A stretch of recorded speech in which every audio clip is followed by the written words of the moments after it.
Hey, fourth grade, we're going to talk about the Pony Express this week. The Pony Express was a mail service that joined the east to the west during the time of westward expansion in our country.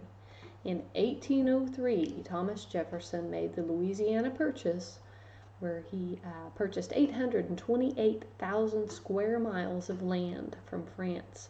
He paid $15 million for that land. Many people were drawn to the West. They were drawn by land, the opportunity to own land. The gold rush happened between 1848 and 1855. 300,000 people moved to California during the gold rush. Some people moved just for the opportunity to find a better way of living. The problem was if you lived in the East, you couldn't stay in contact with your family who had moved west. So the Pony Express was born out of a need to carry the mail across our country. The Pony Express operated for only 18 months, from April 1860 to October 1861. It began in St. Joseph, Missouri, and went all the way to Sacramento, California. It covered 1,800 miles in only 10 days. The Pony Express could deliver a letter faster than ever before. The first official westbound rider on the Pony Express was a man named Johnny Fry. But the average age of a Pony Express rider was 20, but it was not unusual for teens as young as 14 to be hired. Small, wiry men who weighed between 100 and 125 pounds were the men they were looking for. They would ride between 75 and 100 miles a day, switching horses every 10 to 15 miles.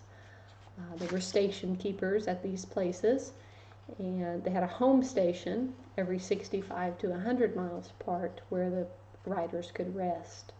But the relay rider stations were every 10 to 15 miles where they kept the horses only.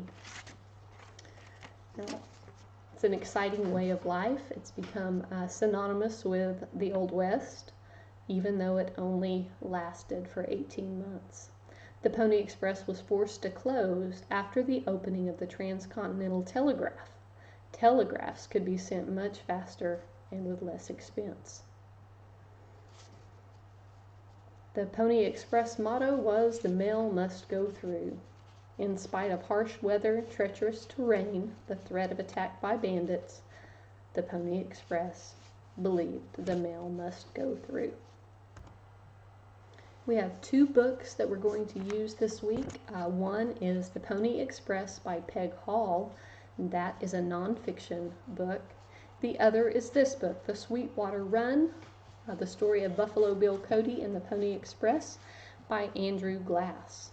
We are going to read each of those at different times this week and take the AR tests over those books.